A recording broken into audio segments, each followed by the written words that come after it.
There's a party downtown, tell everyone around. It's a time you'll never forget.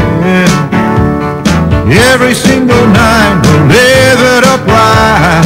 Have all the fun we can get, yeah. I went to Taiwan and paid $30,000 for a gold frog, and a lot of people don't believe this, but it brings you a lot of luck.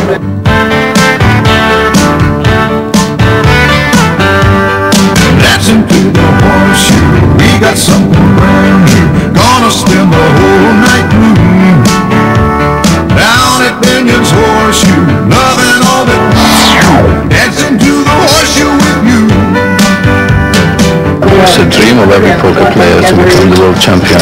If I try to win, I gotta be on top of my game. You win here, and every remote area of the world will know about it. I feel like my work is cut out for me.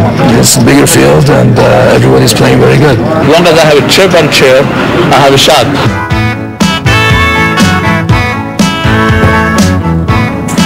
Thank you. Hi, I'm Dick Van Patten. Welcome to the 24th Annual World Series of Poker. You know, between April 20th and May 13th, 1993, thousands of poker players from all over the world have come to Binion's Horseshoe right here in downtown Las Vegas to witness one of the most exciting individual competitive events around. Let's go check out the action. This year's World Series of Poker is comprised of 22 separate events. The final and premier event is the 4-day-long $10,000 no-limit Texas Hold'em. This year, 220 players came up with a $10,000 entry fee, all vying for a chance at the first prize of $1 million in cash. Joining me now for all the play-by-play action is Binion's Horseshoe Poker Room Manager and World Series Tournament Director, Jim Albrecht. Jim, here we are on the final day. We're down to the last 6 players. Oh, they're just about to begin. Let's listen in as Tournament Coordinator Jack McClellan introduces the final table. Welcome to the 1993 World Series of Poker. We'd now like to introduce you to the final table. In the number 1 seat today, we have John Benetti of Houston, Texas. He's a 64-year-old retiree from the property management business. No stranger to the winner's circle, Benetti holds 2 World Series of Poker titles, the 1990 Deuce to 7 Draw Championship and the 1993 $1,500 buy-in pot limit Hold'em Texas title. He's finished in the money numerous times at the World Series, and his World Series earnings to date are $419,150. He also has several other poker titles to his credit and is the reigning champion of the Queen's Poker Classic.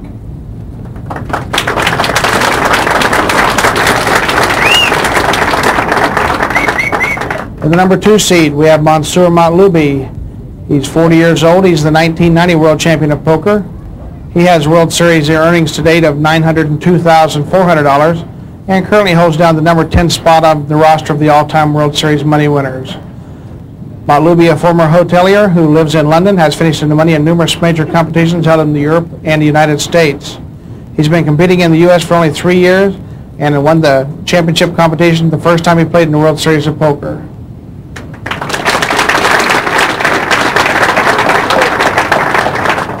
Thomas Chung's a 51-year-old professional poker player from Federal Way, Washington, and he has 2 World Series poker titles, plus a title from the Queen's Poker Classic, and is cashed in many other poker competitions. His World Series earnings so far are $430,966. He's a former financial consultant with Merrill Lynch. Began playing poker in 1969 while working as a civilian employee with the U.S. Army in Vietnam.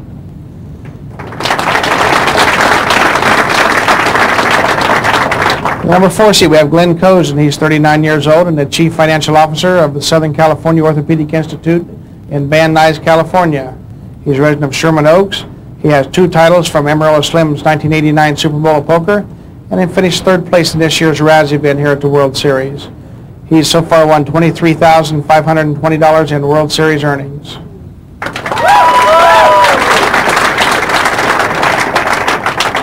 In the number 5 seed, we have Jim Bechtel. He's 41 years old. He's the reigning champion in the Hall of Fame Poker Classic here at the Horseshoe, and he's cashed in the World Series Poker as well. He plays only No Limit Hold'em, has accumulated $127,140 in World Series earnings to date. He's a cotton farmer from Coolidge, Arizona. He began playing poker as a child on hunting trips with his family.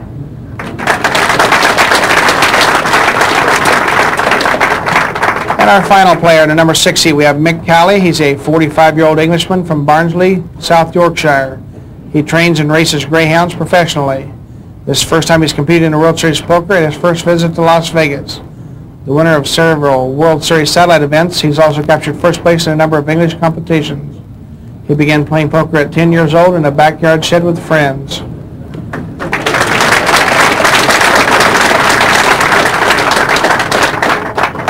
The 6th place today is going to be worth $36,000. 5th place will be $72,000. 4th place, $120,000. 3rd place, $210,000. Runner-up receives $420,000. And the 1993 World Champion will win $1 million, along with the World Series of Poker gold bracelet from Binion's Horseshoe.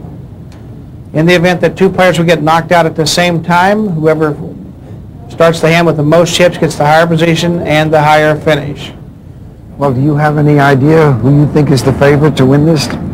Well, at this point, John Bonetti has a substantial lead with over 900,000 in chips. We're down to the final day. Right. Final 6 players in this event. We started with 220, as you know. Over $2 million in prize money. And he's playing Texas Hold'em, and he's the only player from Texas, right? That's true. That's a little unusual. Only 1 player from Texas. Yeah, we have 2 players from England. Right, 2 players. That's unusual that we should have 2 players from England. Yes, it is. We're going to be starting out today with a $1,000 ante, $2,000 and $4,000 blind. You can shuffle up and deal.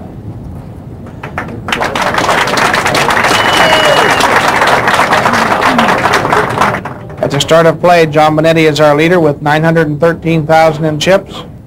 Mansour Matloubi has 138,000.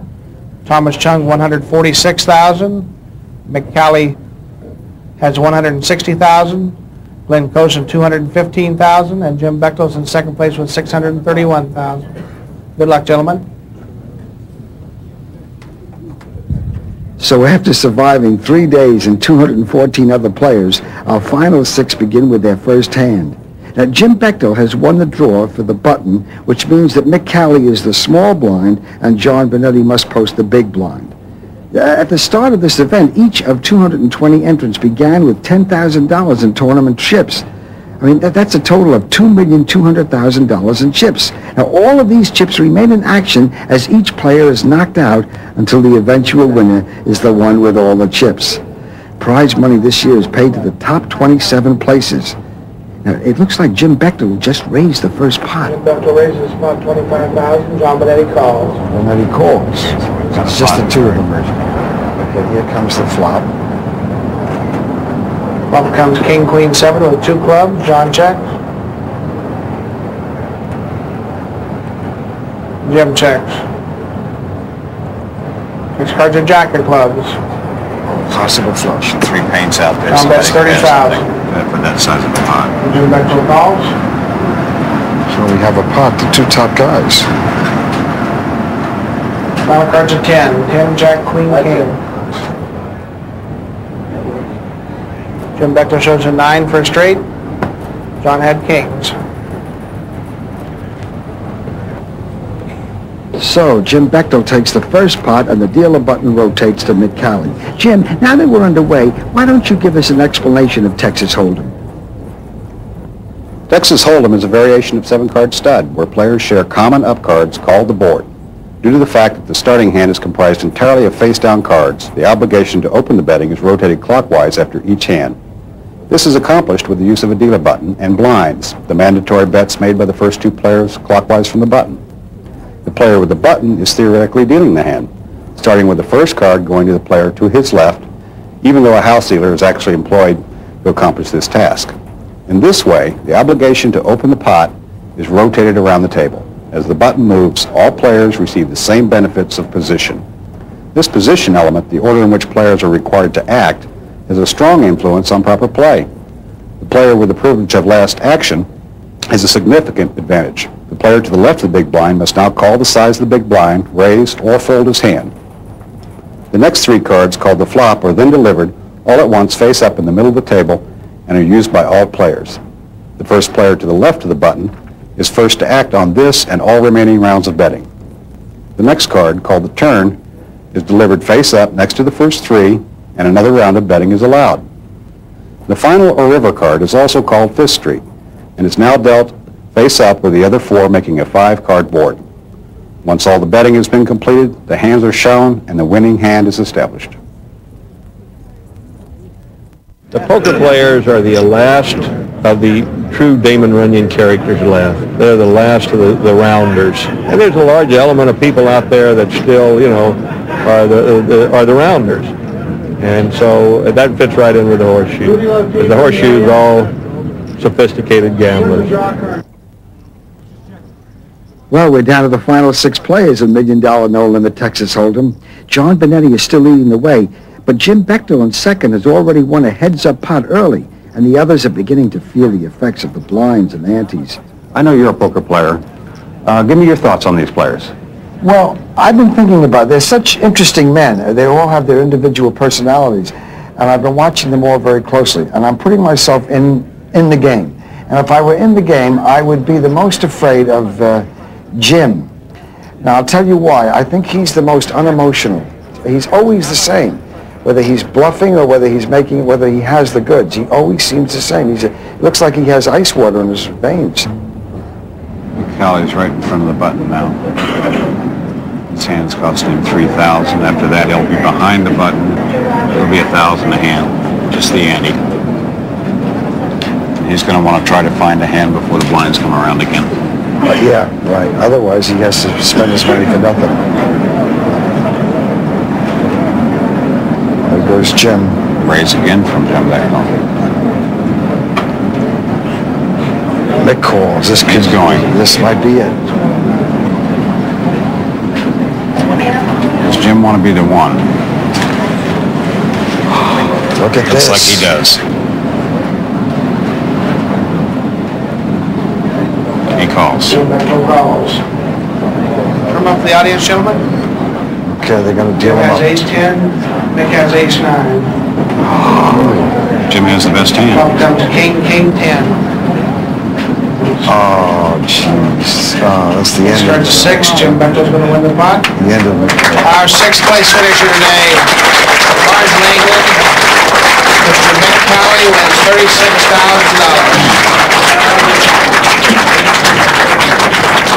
You called with an ace-9. Yeah, ace-9. Certainly not a great hand to commit your chips, but I was getting very low on chips, and I have to make a show now because the antes are going to go up very shortly, and I'm not going to see too many more hands. Jim's made a raise of 20,000, and I've got 79,000 left. He's made a moderate raise, so it's now another 59,000 to him if he wants to call. Ace-10, he's not got a great hand either. He could possibly have put this hand down. I thought he was going to put it down. You know? Yeah, he took a while he thought about it for a while, and then he decided, well, in it went. And of course, when he's turned over ace-10 against ace-9, he's a big favourite, obviously. Well, that's how it goes. I've enjoyed the trip, and it's been good. It's been good, you know. You train and own greyhounds. Yeah, I keep a few greyhounds at home, and you know, I race a few greyhounds. That's a great game in England, I know. I thoroughly enjoy it. Mick, tell us how it feels to make the final table of your first tournament. This is actually it's incredible. I mean, I've been to the States before, but this is the first time I've ever came to Vegas, and I've thoroughly enjoyed the trip. It's been very good. You'll see me again. Very good. You know? The Brits are doing well here. We have 2 at the final table. Yeah, that's very good. An amazing accomplishment. Well, maybe this will entice a few more Brits to come over in the future. Let's hope I'm so. sure it will. Now, Jim Bechtel has knocked out Mick Cowley, who finishes in 6th place, which is worth $36,000. The remaining 5 players obviously realizing that the prize money virtually doubles now with each place. You know, an interesting situation shaping up now at the table. As we approach the first scheduled break of the action, break, the 3 short stacks, you know, that is the players with relatively little money left, have folded their hands and left the table. Our 2 leaders, Benetti and Bechtel, are again heads up in another pot. John Benetti has led this tournament from the start. After day 2, he had over 1/4 of the $2.2 million in chips. Now, on the final day, it seems that Jim Bechtel may catch up to what many thought to be an insurmountable lead. It's got to be a dream come true for the short money players to see the leaders take shots at each other heads up. Jim, take us through what may end up to be a very significant hand. Going on break after this hand. The players have left the table. It's just John Benetti and Jim Bechtel. John Benetti bets 20,000. Jim calls.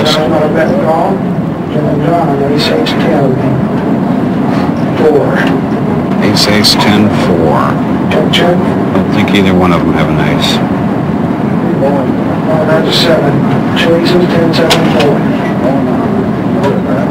Oh, he's going to make him think he has it. Yeah, he's going to lead now and steal the thunder. And check on 4th Street costs John. Was he about 120,000? Yeah.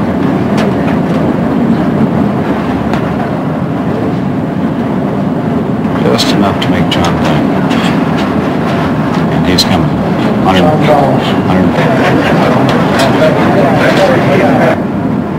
He does have the ace. It's definitely going to be good. John had a pair. You're in the hole. This was an unusual play. I mean, I really thought Jim was sort of bluffing out there. And a lot of times that's the way it is. Players will sometimes, they're not playing their hand so much as the opponent's hand. If they think they don't have much, they just bet. Well, that reminds me of the thing that Dora Bronson told me a few years ago. He said if I were to take him to a private game, just a normal game in someone's home, with not professional poker players, but good, regular, normal poker players, that he could play in that game and he would break the game and he would never look at his hole cards, providing that the other players in the game didn't know that he wasn't looking at his hole cards. But he said that he could break the game by just playing the other people's cards. That's the way it works in No Limit. Mm-hmm. As we rejoin the action, we still have 5 players remaining, but we now have a new leader, Jim Bechtel. Going into the break, we saw him take a big pot from John Benetti. This is the $10,000 buy-in event, but not all of the entrants came up with the $10,000 in cash. Many won their buy-in by way of satellite and super satellites. What is a satellite? What does that mean? Well, a satellite is 10 players who don't really want to risk $10,000, so they play in a miniature event, a very fast tournament that leads to victory for one of those players and a seat in the $10,000 championship. Right, yeah, I see. The people who win the satellites, they probably are not top-ranked players, but they're getting a chance of the big money, so, you know, it's exciting for everybody.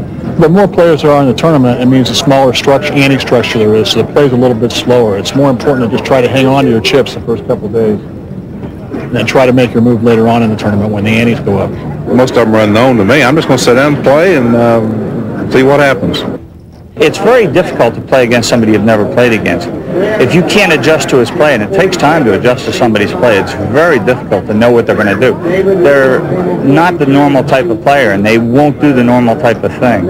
It's very difficult. It's endurance, and it's day after day of being pounded by the best and the toughest. It's always important to take it slow the first few days so you're there at the end, if you can possibly do that.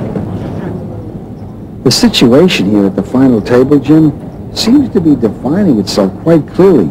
Jim Bechtel and John Benetti have commanding leads, each with over $750,000 in chips. They seem to have first and second places virtually locked up. Our other 3 contestants, Mansour Montlubi, Tommy Chung, and Glenn Kozin, each with less than $150,000, are fighting it out perhaps to see who will take third place money. Thomas Chung now in the low spot, 100,000. Mansour. Yeah, he's been moving in. Oh, there he goes. Moving in.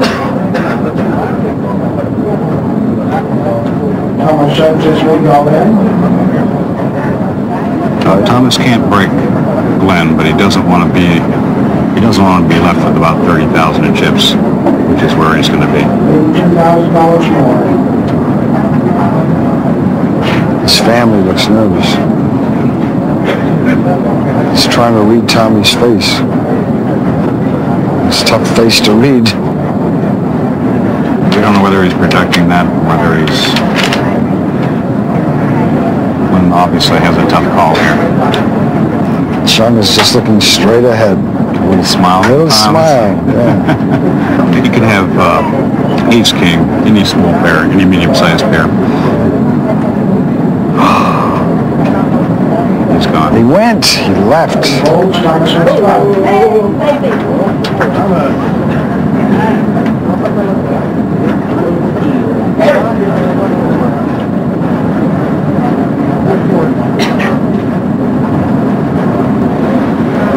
Thomas now far more animated.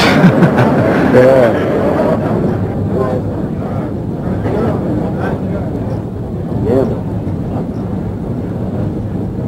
who will be the next to go. Matt Luby, Chung, and Cozen with the very short stacks, each looking for the right hand to double their money. Tommy Chung with the dealer button now. Let's see if he can make a move.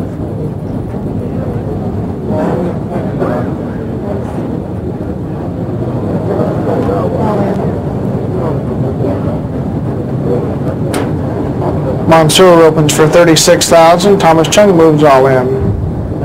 Stop them down, please.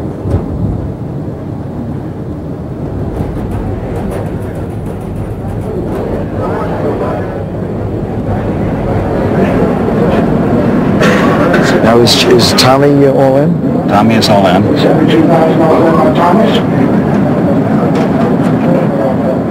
So you see the short stacks taking their stands.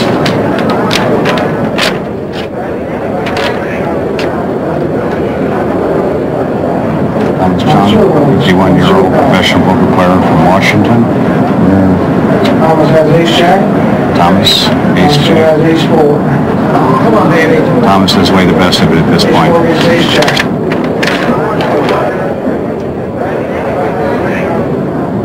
Monster needs a 4. 4, 5, 10 of hearts. Thomas has a flush draw. Mansour's got the best hand with 2 4s right now. Oh, this is something. Monster. Thomas got a flush draw. It's a heart or a jack. Let's start the 6 of spades.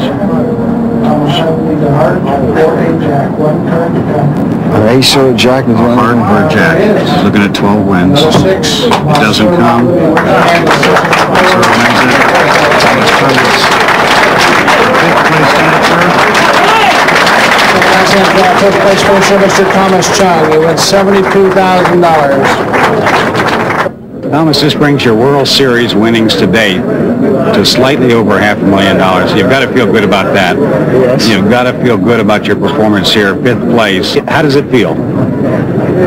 I feel a bit disappointed because when I come over here, I try to win even with the short stacks. But I have another chance. I wait for the next year. Tommy, do you want to explain the last hand, the one that you went out on? Okay, I got the ace-jack. The other player is ace-4. Right. He coming with a raise 30,000. When I have a short stack, make sure I have the best hand when I get involved because big stacks always come after the short stacks. Right. This time I got the best hand, but I was unlucky. Back now at the final table, Jim, with just 4 remaining players. The prize money really building as the next man out gets over $100,000 for 4th place. Yes, sir? Okay. Either one of them raises you call. Jim says he has to go to the bathroom with either one of the 2 remaining players. If I raise, he calls. It's going to be a little tough to read at this point. Yeah. I could see it coming. I knew the timing was just about right for these. Glenn is going to go out.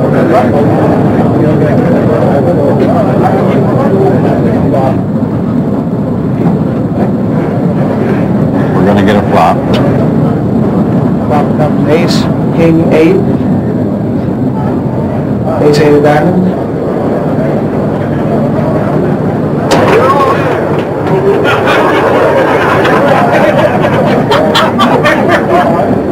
The crowd's having a good time with this King, one. 8, ace, king of diamonds. Then that's about 300,000. I'm just going to move him in.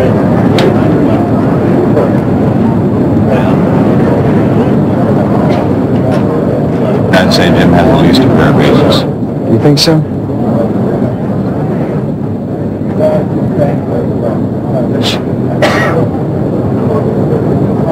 In this position, you can turn them up if you want to. Mansour's got 2 blackjacks, trying to decide what to do with it. Oh, I wouldn't want to be in this position. Not much you can beat at this point. Any other flop but that, and he's in good shape. Actually, Mike, Call!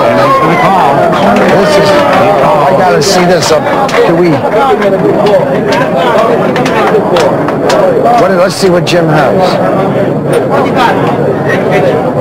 He has the ace. Ace, queen. Ace queen. He's got aces right now. I'm sure needs some help. Oh boy, that's a shame. Next card's a trade. Monsieur needs a red jack to stay in the tournament. Red 10. Monsieur Malubi is eliminated at fourth position.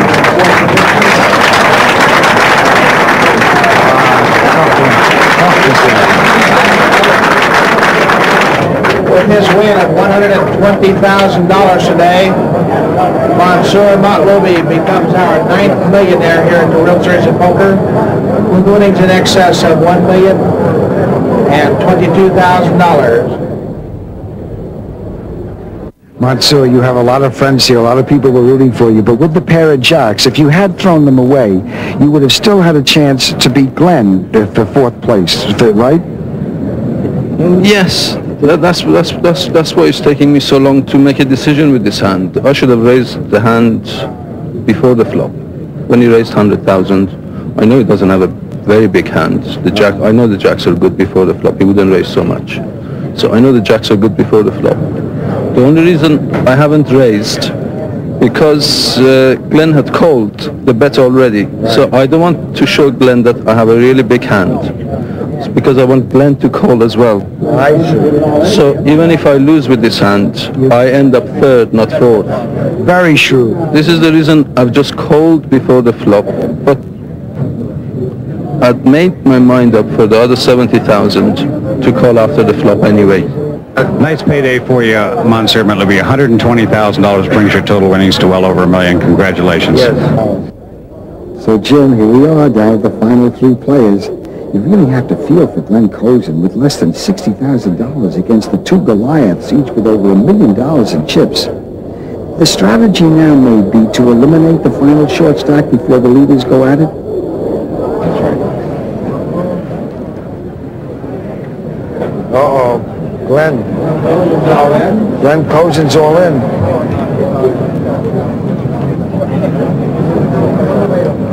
Yeah. In this case, 49,000. 49,000. Let's see what he has. Pavanetti's got 2 nines. Glenn's got King Jack. Oh boy. This is 11 to 10 favor, right? Right. 2 9 slight favorite here, 11 to 10. Glenn Cozen, 2 large cards. He catches a king. He catches a king on the flop. He's way ahead now. Now he's way ahead. Only a 9 can help him. Exactly, 2 cards. Next card's another king. Glenn Cozen, he's home free. Cinch in. He could have lost to a 9. 9 small. John Benitez still bigger than 9. Oh, right, that's right. Glenn Cozen has doubled up. He feels very good about it. His family cheering in the bleachers. With that win, Glenn Cozen brings to mind one interesting aspect of this year's World Series of Poker. Never before have so many of the young players made such a strong showing.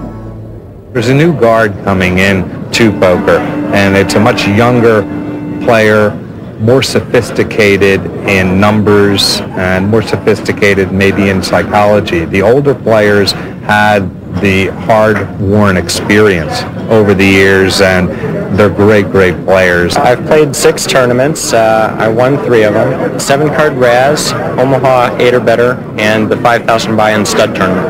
I've been playing real good and getting lucky, which is a good combination. I mean, it's just like everything else. The new guard is going to take over, and maybe it's here. There's so many good players now that it's scary. I mean, just almost anybody can win now. It's really difficult to win. 3 guys have won 8 tournaments, and it's just, I think it's a miracle. I don't think you'll ever see it again. Been catching cards all their lives, so they never have gone through the experience of a bad run of cards. Well, a lot of young competition playing good. They're playing real good triple, boy. They're drawing good, but we have got to play with some of them. My money's on the old timers. I think this game belongs to experience. This game belongs to the nerves. And all right, kids got their spontaneity, and that sometimes can work. They need more dimension of luck to win this. I'll go with experience. I think the younger generation's coming on, and the older generation's still there going real strong. back now at the final table. We're down to the final three players. Jim Bechtel and John Benetti, each around $1 million in chips, and Glenn Cozen hanging on just under $100,000.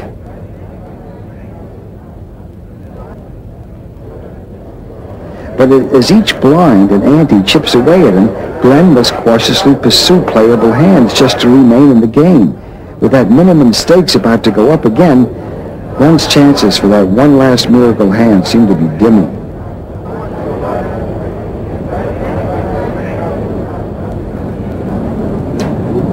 Uh-oh, Benetti's making the move.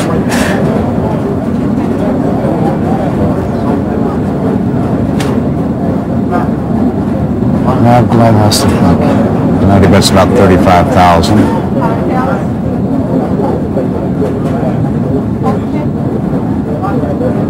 Significant percentage of Glenn Cozen's stack here. Jim Bechtel is about 35,000. How many calls?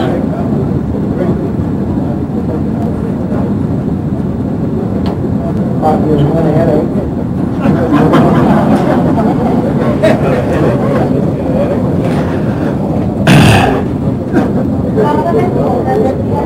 Interesting position he's in right now.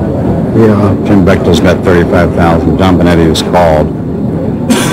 Glenn needs a very big hand to get involved here. Oh boy, it could play an easy street. He obviously has a pretty big hand, or he wouldn't be thinking about it. He's got a pair, man.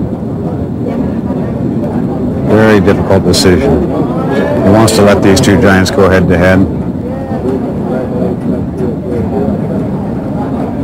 But his cards are just so good, he just doesn't want to let go. Three men, and all three of them might be in his hand.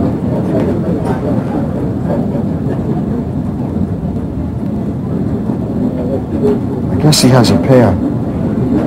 I think if he comes in, he's going to raise.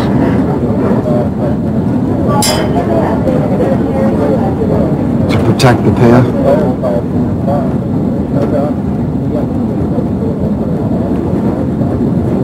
At this point, that'll be so much of his money, he might as well just move it in.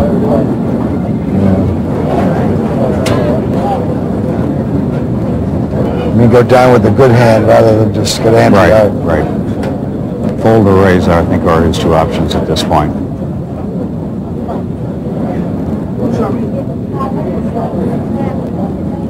Oh, this is agonizing for these guys. There's no other game where you have to make decisions like this.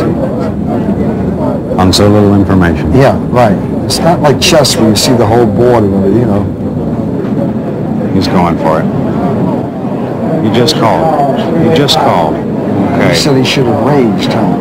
He may not have that pair. Then he shouldn't have called it, right? I gotta see this flop. Out comes King 6-4, King 6 of spades. Could have had an ace king, Don checks. but he's checking. Glenn checks. No king. Uh-oh. That gives that man I told you to be afraid of. Jim Bechtel bets about 75,000. Just enough to keep it interesting. He's going to get called. Oh my gosh. Benetti makes it 180,000. They want to get him out. That's what they're doing. Must have had a small pair. This is something. What other game gives you this kind of drama?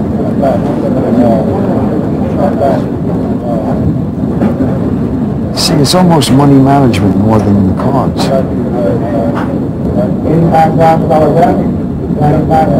There's an awful lot to do with it, Dick. It really is. The chip position, the order in which you play, who's behind you, who's in front of you.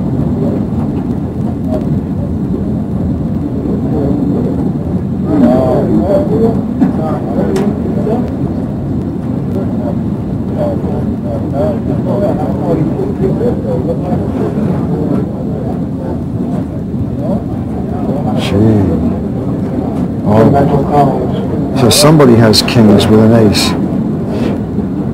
We're looking at two good hands here. $500,000 pot?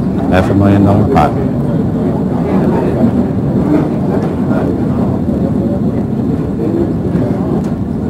Jack of spades. Jack six of spades, $4. 3 spades? 3 spades. Oh, now. somebody caught the flush. Eddie moves all in. Dominic's moving in. Took no time for that decision.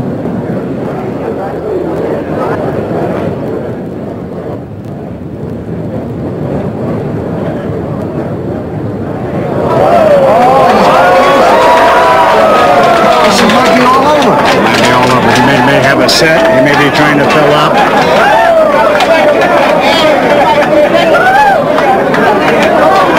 This could be the biggest break for Glenn Cozen ever. Jim Bechtel blocked 3 6s. John Bonetti has ace-king.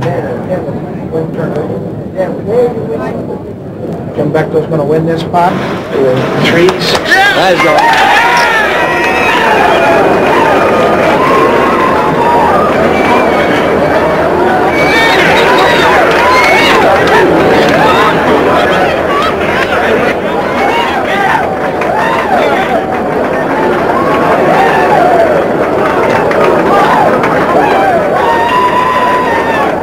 It was such a tough beat. Well, those things happen in poker, you know. I've gone on a lot of people. I've beat a lot of people. I guess it was my time to fall. That's all. But you did everything right. You didn't make one I don't feel I made I don't feel I made a mistake. In this game, luck and skill. If luck overcomes the skill, there's nothing you can do about it. Yeah, that's right. There's nothing at all. John, $210,000 for your victory here. Your third place finish. That's not bad. I won one for 100. Just a matter of bad timing, I'd say. Well, you got a hand. He got a hand. Yeah, it's something you can do. I had ace-king. I had a dynamite hand going in, you know.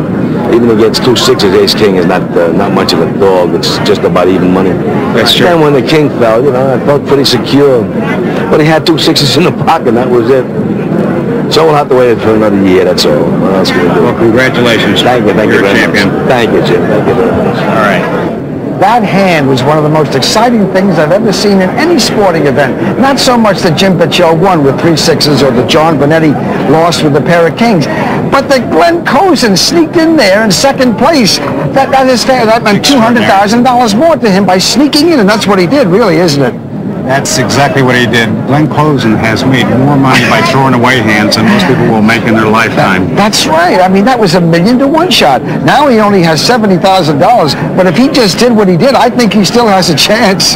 He's got a guaranteed $420,000, some extraordinary play on his part. In reality, he really shouldn't even be there, right? I mean, it was just like a fluke that he got in there second place, right? He had several opportunities to get broke. You could see in his face he had big hands both when Mansour and when John Bonetti. Well, I'm very happy. He comes from Sherman Oaks. That's where I come from, too. So he's my neighbor.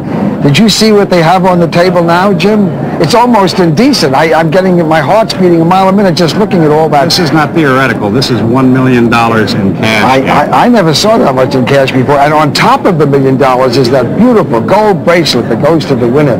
And it's inscribed in the back of the 1993 World Series of Poker tournament at Binion's. That's a great. I'll bet to some people they'd rather have that bracelet than the $1 million. And that's what they're playing for here. Right. In this 24th annual event, we're down to Glenn Cozen against Jim Bechtel. Right now, Glenn is starting off with $70,000 in chips. Jim's got $2,130,000. Second place in this event is worth $420,000. First place is $1 million, plus the World Championship gold bracelet. Shuffle up and deal.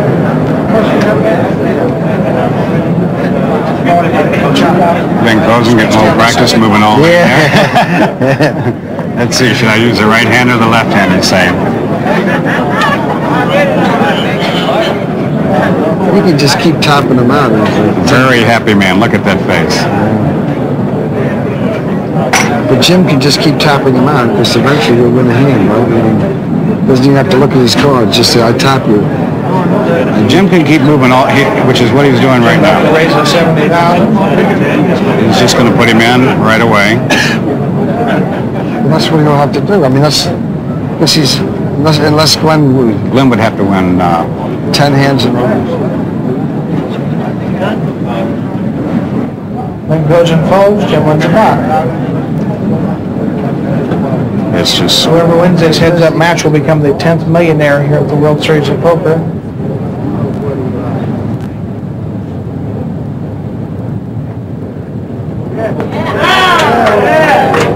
Glenn Kozin moves all in.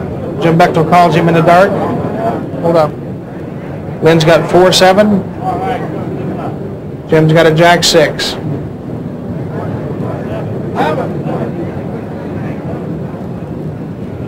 Flop comes 8-10 tray. Jack High is the best hand right now. Next card's a deuce. Glenn needs a 7 or a 4. Otherwise, Jim Bechtel becomes the 24th world champion. Final card's a 5. Jim Bechtel becomes our new world champion. Glenn Cosin's our runner-up. Congratulations, Jim. With a 4-7. When Benetti went out, the whole party was over. But why did he twirl with a 4-7? He couldn't fade his lines again. Any hand, it didn't make any difference. He was just going to get it in and try to get lucky.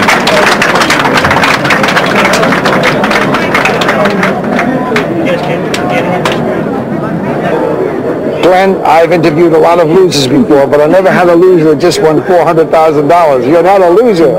I feel great. I mean, everything worked great for me today. Now tell me, why did you play the 4-7? That's such a terrible hand. I had virtually nothing left, and to have thrown that hand away would have left me in a situation where I had to double through one extra time to win the tournament. I figured I have a better chance winning that hand, as bad as it is, than having to win an extra hand somewhere down the road. So I just put him in. Jim, what do you think of him finishing second? This is the most extraordinary second place finish I've ever seen at the World Series. Glenn, you literally annied your way into $420,000. Well, you know, the tournament I won at Caesar's Palace 2 years ago, I had one chip left at one point, and I won the tournament. Really? So I've learned that you're never out of it. You're never out of it. Never out of it. And you dodged a big hand when Mansour made a call. Yeah. It was a tough release for you. We could see that in your face. And again, when John Benetti called Jim Bechtel's raise, what did you have on those hands? I don't even remember what I had when Mansour had the jacks, but I had a pair of 5s in that hand that ended up being the $200,000 difference. Yeah, and I was thinking about putting all the chips in because the pair is a good in that situation. So you had 5s and he had 6s. Turns out he had 6s, and you know, the thought crossed my mind. I mean, as improbable as it might be, that any time those two are in a pot together, who knows what will happen. And John Benetti is a wonderful player, and he wants to win this tournament. He doesn't care if he finishes second or third. He wanted to win this tournament. So if there was a situation where he could try to win the tournament before I was out, he was going to do it. And fortunately for me, he did try, and he lost, and I'm the beneficiary. Yeah, that's right. Well, the strategy worked out well for you. Yeah, it was a great tournament. I'm very happy. Congratulations. We're very happy for you and your wonderful family out there. They were really rooting for you. Our newest millionaire and World Series of Poker champion, Jim Bechtel from Coolidge, Arizona. Jim, congratulations on winning $1 million at the Binion World Series of Poker. I do have to give credit to myself, though. At the beginning of the show, I told Jim, I said, I picked him. I picked you. That's great. I appreciate that. But you looked all the while like you sort of felt that you were going to win this tournament. Did you really feel that way inside? I came in today to win. Would have been disappointed if I hadn't. Jim, how about Glenn Kozin? How would you assess his play in this tournament? I thought he was fabulous. He never had a lot of chips, but he worked himself around, and by just holding on and watching the money on the table and money management, he made himself an extra $200,000 or $300,000. Well, you were wonderful, and your family, you can see how proud they were of you, and I know why. It's a great day.